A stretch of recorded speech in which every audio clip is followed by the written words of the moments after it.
Este programa é livre para todos os públicos. Programa do Auri. Apoio Cultural. Grupo SBC, a maior empresa de assistência familiar do Nordeste. MedLife, saúde ao alcance da sua família. Óticas Ariana, cuidando da sua visão. Memorial Vale das Flores, eternizando memórias.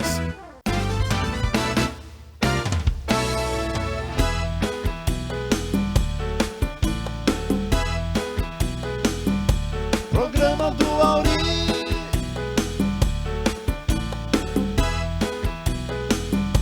Programa do Auri.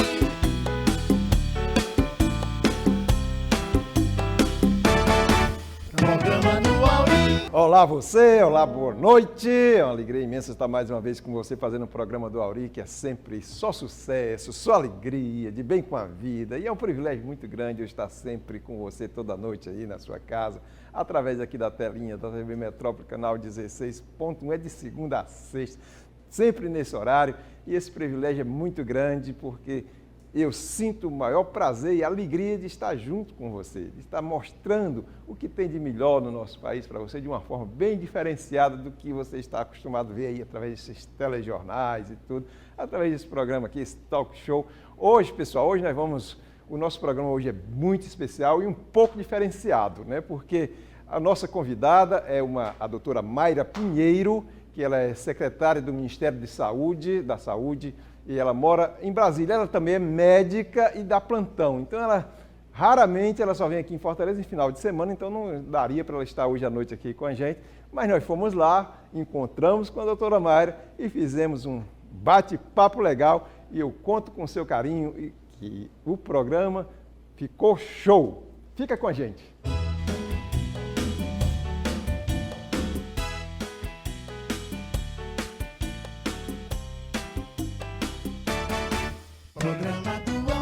É isso aí, pessoal. Como falei, como a gente está sempre falando para você, trazendo as melhores personalidades do nosso estado, e hoje nós temos o privilégio de estar aqui conversando com a doutora Mayra. A doutora Mayra, como eu falei, ela é secretária do Ministério da Saúde, né? E ela tem uma atuação muito precisa hoje no Brasil, conhecido no Brasil inteiro, né? Seja bem-vinda, doutora Mayra. Obrigada. Um prazer estar com você aqui no nosso programa. Obrigada pela Boa noite. oportunidade de falar com tanta gente do Ceará através do seu programa. A gente está aqui para conversar, para esclarecer o que os cearenses não sabem nos bastidores de Brasília. Pois é, mas antes dos bastidores da Brasília, eu queria conhecer um pouquinho da sua história. A médica, né? A jovem médica, e de repente atua aí na política, já é uma coisa que vem de muito tempo. Como é que foi essa tua guinada aí, sair da sua atividade na medicina, que é pediatra, né? Isso. E logo assim, cuida de criança e participa para um campo minado desse aí, que é o campo da política. Como é que foi isso, doutor? Auri, a minha motivação para participar da atividade política foi exatamente a medicina. Até 2013 eu era uma médica, professora universitária, que cuidava dos meus pacientes, uma mãe de família que criou 2 rapazes lindos, o Sandro e o Felipe. Mas em 2013 o Brasil foi surpreendido pelo lançamento do programa Mais Médicos, que não era um programa para levar assistência de qualidade aos brasileiros. Esse foi um pretexto que o Partido dos Trabalhadores usou para tirar da gaveta um projeto que desde 2009 já havia sido assinado com Cuba. Era um projeto de repasse de recursos para Cuba, para trazer intercambistas, muitos deles não médicos, hoje a gente tem certeza disso, e financiar uma ditadura. E esse foi o questionamento meu e de vários médicos brasileiros. Por que não utilizar a mão de obra de médicos brasileiros para assistir o povo brasileiro, usar médicos que conhecem a nossa língua, que foram formados no Brasil? E o PT criou uma campanha muito perversa, dizendo que os médicos brasileiros não gostavam de trabalhar na periferia, nos rincões do Brasil, que só trabalhavam por dinheiro.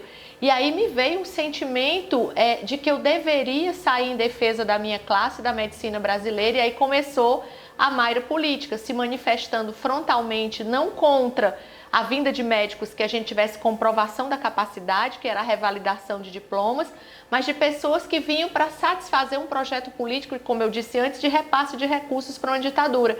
E eu fiz uma campanha, na época, junto com o ex-ministro Mandetta, para que a gente lutasse contra esse projeto e que ele se transformasse numa geração de, mesmo através de uma bolsa de especialização, mas de uma oportunidade de emprego para os médicos brasileiros. Daí começou essa militância política. Depois eu participei ativamente em Brasília da defesa do ato médico. A gente assistiu naquela época diversos profissionais querendo exercer atividades que eram competência do médico e colocando em risco a vida da população brasileira. E em 2015 houve um ponto marcante na minha trajetória de médico. Eu trabalhava no HGF, eu fui colaboradora do HGF através da Cooperativa dos Pediatras por mais de 20 anos.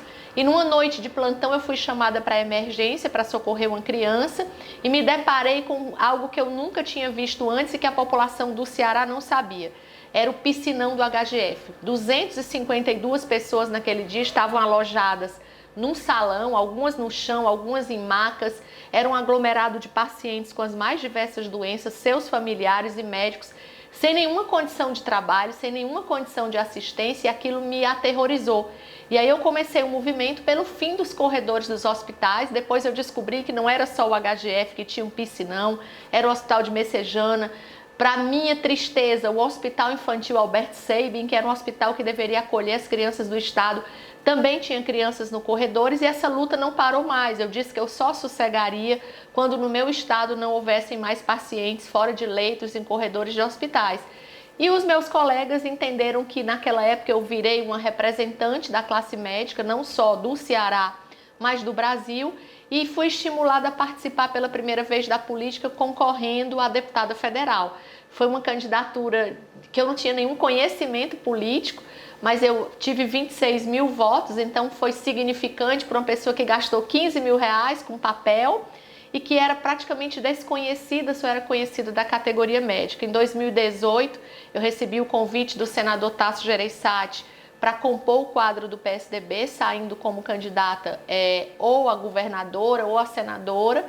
Nós acabamos ficando eu como candidata ao Senado e o general como candidato a governador, e foi um dos momentos mais recompensantes da minha vida, porque eu pude viajar pelos quase todos os municípios do Ceará, 184 municípios. Eu acho que eu percorri cerca de 70% deles, vi como as pessoas vivem, vi o sofrimento na saúde, que se em Fortaleza, que a capital, já era ruim, no interior existiam cidades que nem assistência as pessoas recebiam.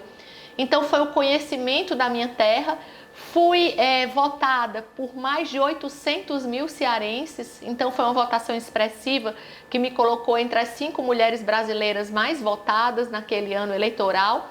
Isso me estimulou e deixou bem claro que hoje eu tenho uma responsabilidade. Não sei se volto para a política, mas a responsabilidade de quem é votado por mais de 800 mil pessoas por uma causa que é a defesa da saúde com dignidade, com qualidade para pacientes e profissionais, ela não pode parar mais.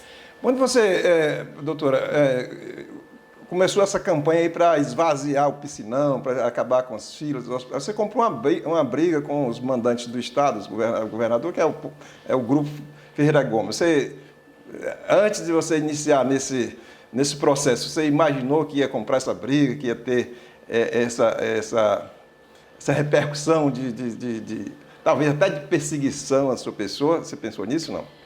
O que eu tinha conhecimento é que política não é um lugar fácil, principalmente para quem vem de um trabalho como médica, que nunca tinha participado desse mundo político.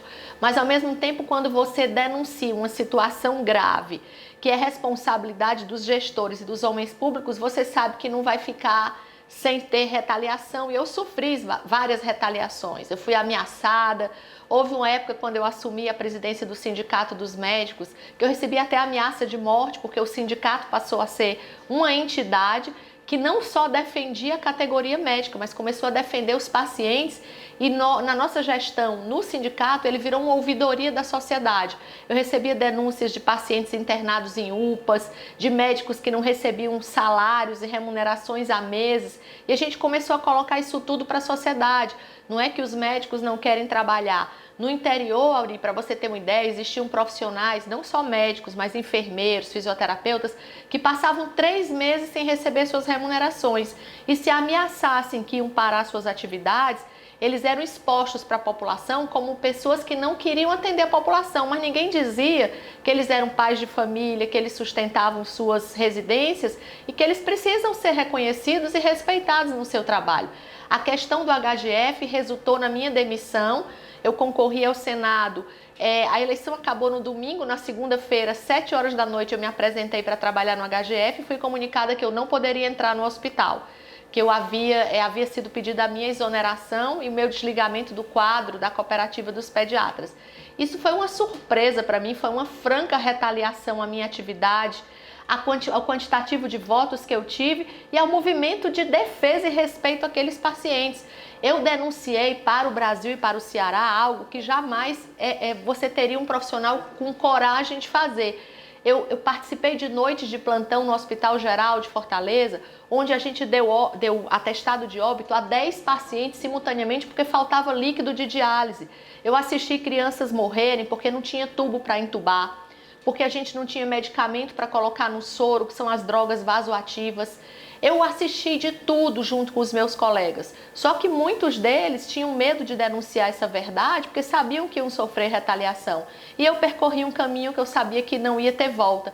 Daí porque é muito importante você ser independente, você se sustentar com seus próprios recursos, ser um profissional que tem uma porta de entrada e uma porta de saída, que é a sua profissão.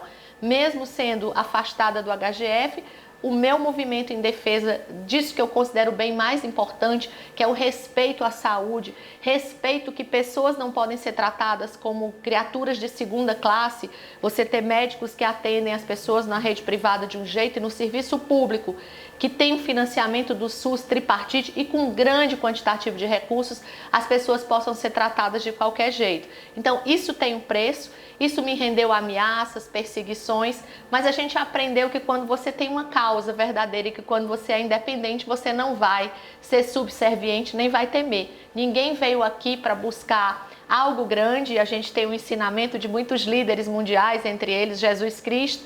Você vai sofrer perseguições, mas você precisa acreditar na sua causa e não desistir.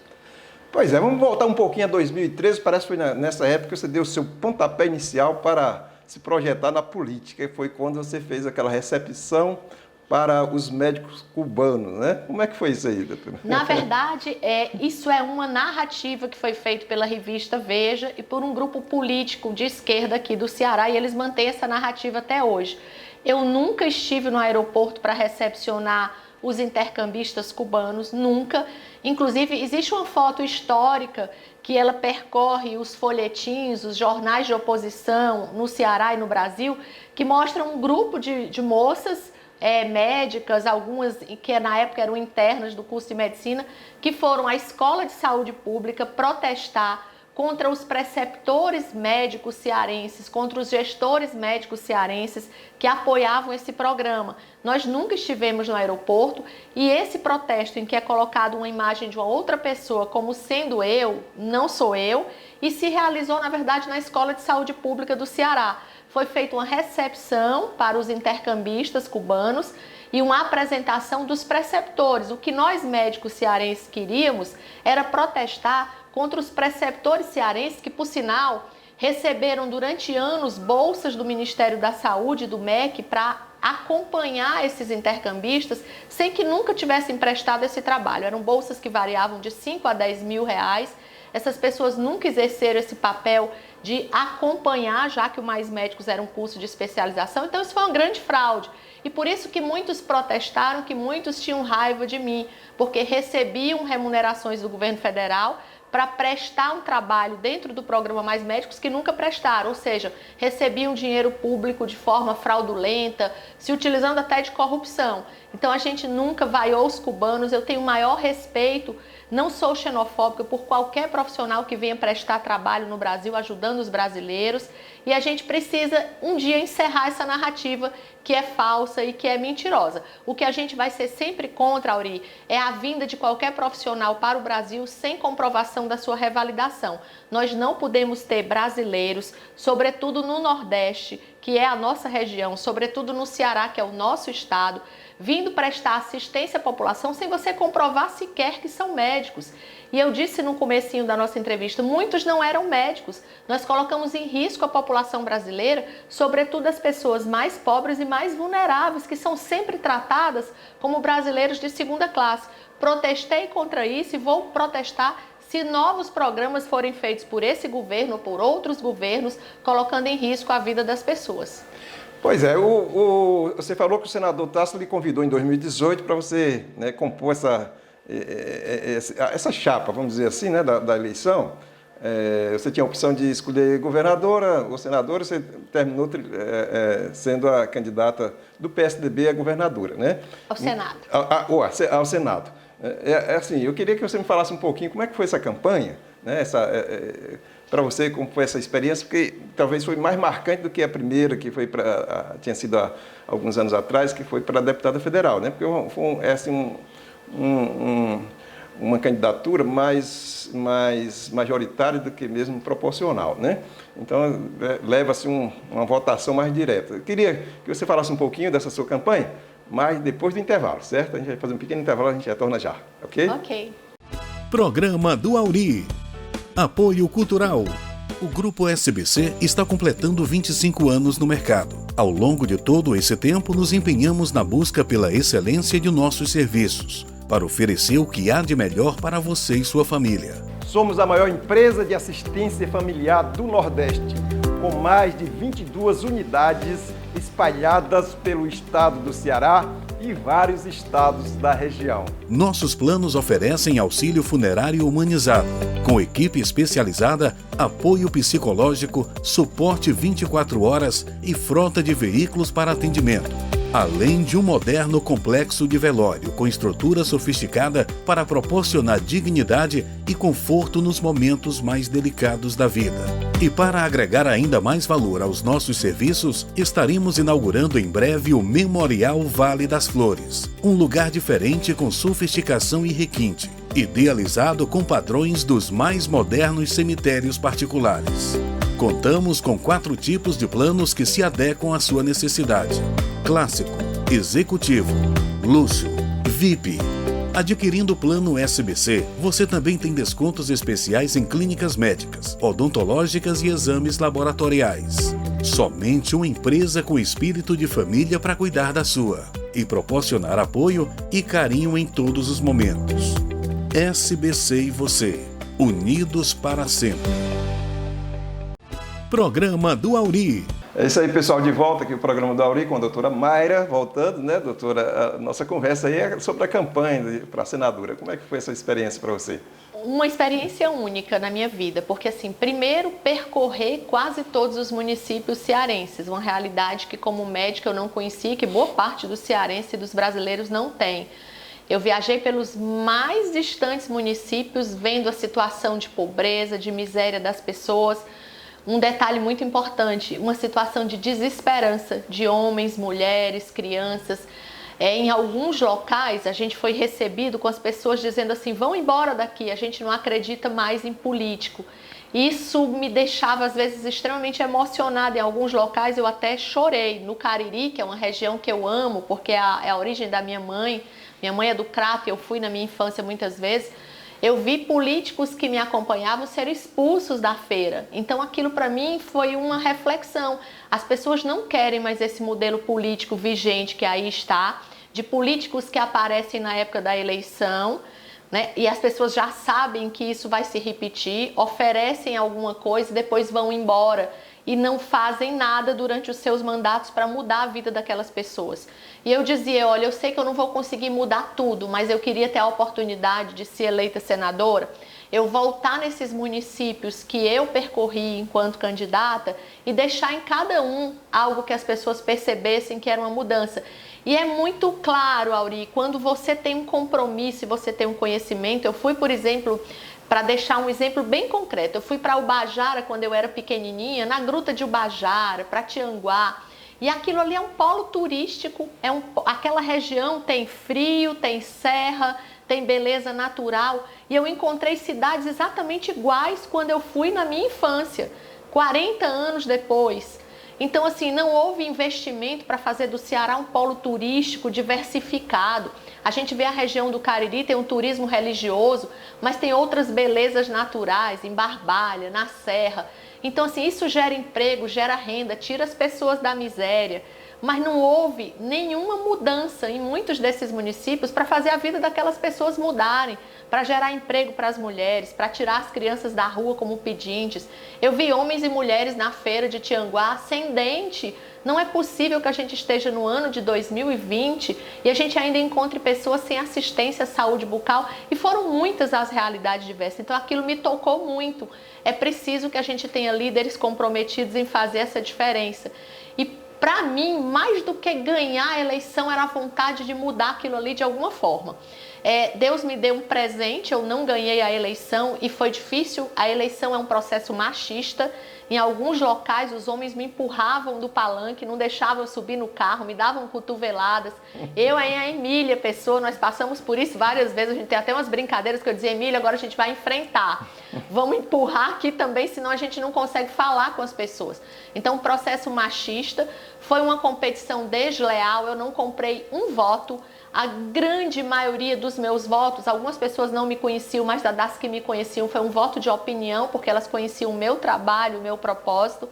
Não é um processo fácil e a gente sabe que houve compra de voto. Eu chegava em locais onde existiam líderes religiosos, professores, profissionais liberais e diziam assim: a doutora Mayra, já passou o político tal aqui, já me ofereceu 50 mil, 100 mil, 200 mil. Se a senhora me der a mesma coisa, a gente vota na senhora. E eu dizia: olha, eu não tenho recursos e mesmo que eu os tivesse, eu não usaria para compra de votos. Eu quero que as pessoas conheçam o meu trabalho, a minha história e acreditem no meu propósito. Então a gente sabia que era difícil, mas ao mesmo tempo eu saí sem conseguir o mandato de senadora, mas recebi o convite do ministro Luiz Henrique Mandetta para assumir a secretaria no Ministério da Saúde. Eu fui a primeira secretária convidada. Muita gente pensa que esse convite partiu do presidente Bolsonaro, não foi.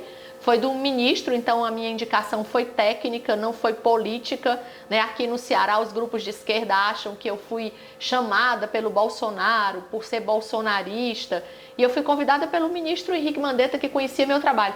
E Deus me deu a oportunidade de, através da secretaria do ministério, também mudar a vida de muita gente, mudar em escala, sem precisar fazer nenhuma negociação. Muita gente diz assim: você não fez nada pelo Ceará, porque esse é o modelo político tradicional. Você tem que entregar ambulância, você tem que entregar dinheiro, você tem que inaugurar posto. E eu estou fazendo entregas em escala para o Ceará. A gente está mudando a vida das pessoas, às vezes é invisível, porque a gente não tem a grande mídia divulgando o trabalho da gente, mas a gente está entregando um bem precioso. Eu estou mudando a história da formação dos profissionais de saúde no Brasil e a gente vai ter muito em breve pessoas sendo atendidas por profissionais de mais qualidade graças ao trabalho que a gente vem fazendo no Ministério da Saúde. Isso é uma bênção que Deus me deu. Pois é, assim, você foi indicada para o seu cargo hoje pelo ministro Mandetta, não foi diretamente como presidente, né? Mas assim, você foi candidata pelo PSDB. O PSDB tinha um candidato à presidência, que não era o Bolsonaro, né? Não era o presidente atual, né? Era o Alckmin, né? E você, assim, você fez campanha para o Alckmin, você era uma candidata do partido aqui, né? Como é que foi essa coisa aí? Auri, a gente vivia um momento muito difícil. Eu acho que é a primeira vez que eu vou falar isso em toda a minha história depois da eleição e nunca ninguém me perguntou isso, então eu gosto de ser muito verdadeira. Eu acho que o presidente Bolsonaro representou um momento único no Brasil. A possibilidade da gente ter um homem arrojado que fez o enfrentamento dos valores que a sociedade brasileira deixou bem claro quando elegeu o presidente do Brasil, com a maioria dos votos. Nós queríamos um presidente conservador, a gente quer um Brasil sem drogas, a gente quer um Brasil sem aborto, a gente quer um Brasil com respeito às crianças e às mulheres, a gente quer um Brasil com um SUS melhor. Eu vi no presidente Bolsonaro e no que ele se propôs a fazer, eu acompanhei cada detalhe do programa de governo dele. E hoje é uma alegria muito grande, porque todo mês eu vou ticando. Presidente Bolsonaro prometeu isso na saúde, a gente já fez. Presidente Bolsonaro prometeu isso na saúde, a gente já fez. Então, assim, no primeiro turno eu me mantive muito reservada, até por uma questão de fidelidade partidária, mas eu não fiz campanha para o presidente Alckmin, porque eu não acreditava nos propósitos dele como presidente. E no segundo turno, em que a gente estava livre para escolher entre 2 candidatos, o presidente Bolsonaro foi o meu candidato, eu fui para a rua, fiz campanha para ele, porque eu acredito no projeto que ele propôs ao Brasil e que ele vem cumprindo hoje. Eu estou dentro dessa estrutura. Essa semana a gente entregou algo que era o sonho dos profissionais brasileiros da saúde durante anos e nenhum presidente cumpriu. A gente está entregando para a população brasileira, dentro da atenção básica da saúde, a figura do educador físico. A gente tem que promover saúde e prevenir doenças. As pessoas têm que fazer atividade física como elemento importante para prevenir hipertensão, diabetes, as doenças osteomusculares, articulares. E o presidente tem sensibilidade de deixar que os técnicos promovam dentro do Ministério da Saúde ações que possam mudar em definitiva a vida das pessoas. Então, hoje, eu acho que ele foi o nome adequado para a gente virar a chave do Brasil, sair de presidentes que tinham compromisso com seus grupos políticos e que tinham pouco compromisso com a população brasileira. Pois é, o ministro Mandetta foi, eu acho que um dos primeiros ministros a cair, né? Ministro dessa gestão do presidente Bolsonaro, né? Com a queda dele, né? O que foi que levou à queda dele? E você poderia ter saído junto, porque isso era a indicação dele. O que foi que aconteceu aí na sua concepção aí? O que aconteceu com o Mandetta? Por que a queda? E por que você se manteve lá? Eu queria mais ou menos saber sobre isso aí. Perguntas difíceis, mas vamos responder também com a verdade. O mundo de Brasília é um mundo técnico e é um mundo político. O ministro Mandetta pertence a um partido político, o DEM, e a gente começou a perceber que existiam diferenças políticas entre o que o governo federal propõe como política pública de governo e o que estava proposto pelo Ministério da Saúde. Eu acho que esse foi o ponto de ruptura, ficou muito claro para a população brasileira. O presidente, eu digo brincando hoje, ele sempre esteve certo. Quando ele falava muita coisa de vacina, falava de isolamento social e ele dizia que a gente tinha que priorizar o cuidado com a vida das pessoas, mas que a gente tinha que ter o cuidado com a economia, isso é verdade. Se a gente não tivesse tido o cuidado que o presidente teve, se a gente tivesse feito lockdown em todo o país, a gente teria matado diversas pessoas de fome, porque a economia, ela gera emprego, ela gera renda, é como as pessoas compram seus alimentos. Se não fosse o auxílio emergencial autorizado pelo Ministério da Economia, o Brasil hoje seria um país miserável diante da Covid.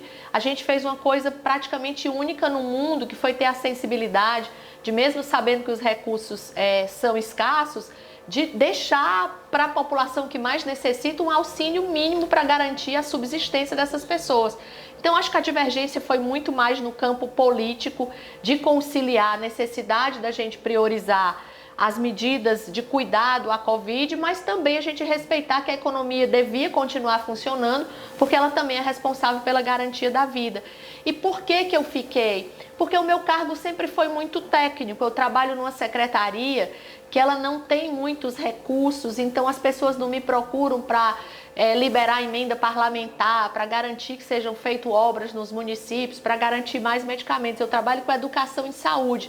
É uma pauta sem muitos conflitos, em que eu posso dar continuidade aos meus trabalhos sem entrar em grandes embates. Eu tenho áreas de muita vulnerabilidade, que é a abertura das faculdades de medicina na minha secretaria. Às vezes isso gera estresse com alguns representantes políticos que acham que a gente tem que abrir uma faculdade. A gente explica que não é tão simples abrir uma nova escola médica. O Brasil vai ter até 2030, Auri, mais de 700 mil médicos. Isso é mais do que o que a gente precisa. E isso gera problemas. A gente está formando médicos de má qualidade, que, consequentemente, vão ser maus médicos para assistir a população brasileira e podem colocar em risco a vida das pessoas. Esse é o maior conflito que eu lido na minha secretaria, é frear a abertura dessas novas escolas, dizendo que não pode, que para se abrir uma nova faculdade de medicina numa cidadezinha pequena do Ceará, é preciso que a gente tenha hospital-escola, que a gente tenha posto de saúde, que a gente tenha centro de atenção psicossocial para atender os pacientes da área de psiquiatria. E muitos prefeitos, secretários de saúde, gestores que querem abrir essas faculdades não entendem isso. Então a gente ficou por conta da tecnicidade da minha secretaria, que ela não traz muitos conflitos políticos com o restante das outras secretarias do Ministério, nem com a Câmara, nem com o Senado. Pois é, aí você se manteve ainda no cargo, no governo, né, e veio o outro ministro, né, aquele que durou poucos dias, né, depois mesmo efetivamente ficou o general, né, o Pazuello, né. Qual o motivo também da queda de Pazuello?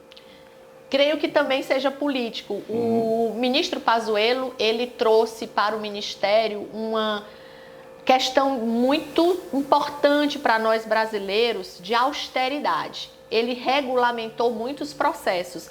Na gestão do ministro Pazuello, sobre o comando do Comitê de Operações de Emergência, a gente criou protocolos e regulamentações para dispensação de todos os recursos da Covid.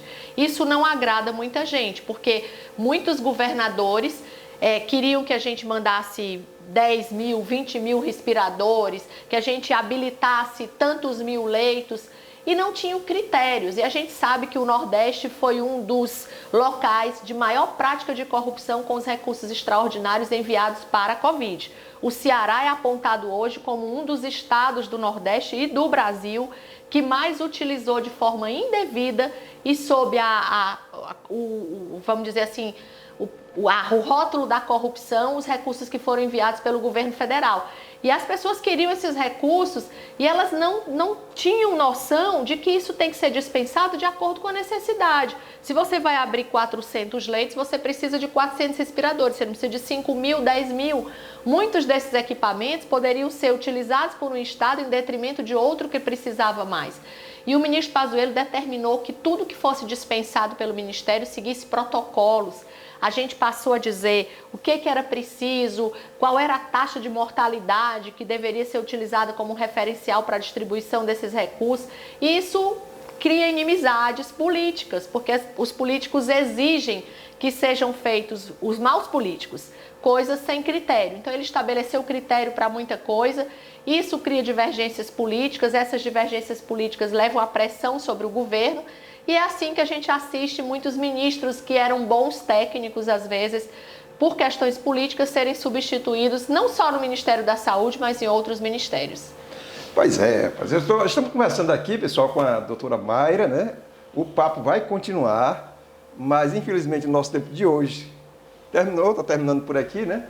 E eu queria convidar você a continuar com nossa conversa aqui com a doutora Mayra Pinheiro, amanhã no programa do Auri, às 9h30 da noite. Nós vamos continuar com essa conversa chique, pra cima, de bem com a vida. Obrigado, né? Eu que agradeço. Não percam. É isso aí, pessoal. O papo hoje foi com a doutora Mayra Pinheiro, essa grande médica política, e nós tivemos o privilégio de estar com ela hoje, mas o papo foi tão legal que amanhã nós vamos continuar com ela, viu, pessoal? Conto com seu carinho amanhã também no programa do Auri, aqui às 9h30 da noite. Vamos encerrar agora com o nosso maestro Júnior e grande Mário. Contatos. Telefone para shows 986054472, Maestro Júnior.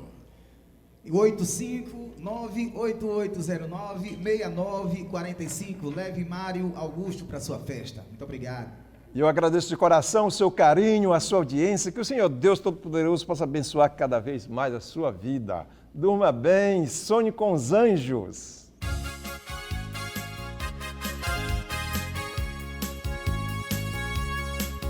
O céu todo azul, 1000 estrelas a brilhar, eu sozinho a esperar por você. Mas você que não virá, pois não liga mais pra mim e acha que o nosso amor está no fim. Oh, oh, cante. Programa do Auri. Apoio Cultural.